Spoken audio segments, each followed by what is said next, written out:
to'yingiz.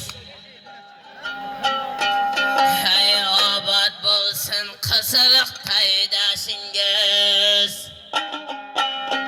Hey bir niyatim aytayinda akajonim.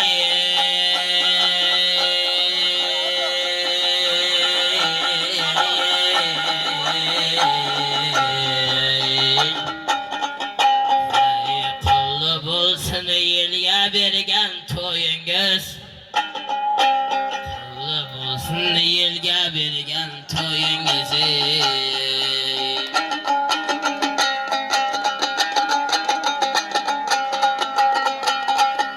Marchagetlari buzmaydi daraxtini. Hey do'mbarani chetay bugun saxtini. Hey bir niyatim aytayinda charchamak.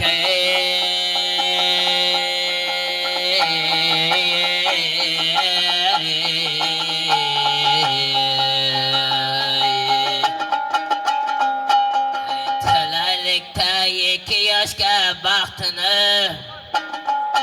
duo qilib tilaylikda 2 yoshning baxtini.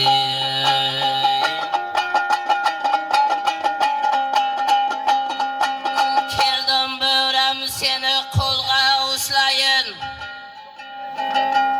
Hay qo'lga ushlab yana ko'ngil xushlayin. Hay bir faslga jamiragin do'mbarami.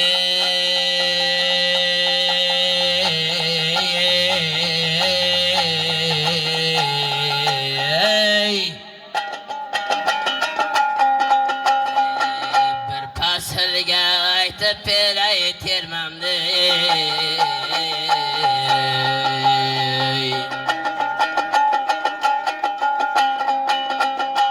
Hey obod qilgin doim o'sgan yelingni. Doim toza qilib yurgin yo'lingni. Hey yomon so'zdan doim saqla tilingni.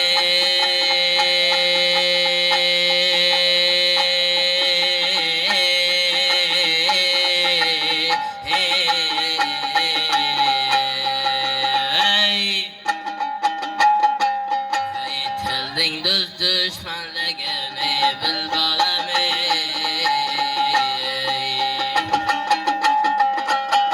Endi keldingizlar O'zbekiston xalq baxshisi desagan bo'ladi. Qodir Baxsh ustozimizning jorximizdan dostondan aytib berayim bir parcha. Keyin navbatda shu yerda turgan opalarga beraylik.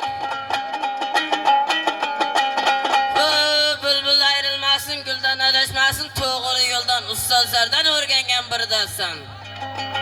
Doston oti Nuralixon Chartoqli Chambil belidan. Otasi Avazxon, babasi Go'ro'g'li Sulton. Mamasi Yunus Misqol Avazxon. Ana shunda bir kuni Yesanaman ta'lim berayotgan edi Xo'ja Yusufxon. Bir kuni ana shunda Nuralixon Xo'ja Yusufxondan ta'lim olayotganda darvozadan bir begona mulla bachcha kelib Xo'ja Yusufxonga qarab, ta'lim olmoq uchun keldim ustozim deb bir ikki so'z aytib turgan joyidan bir parcha aytib beray.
keldim ustozim. Elim gülü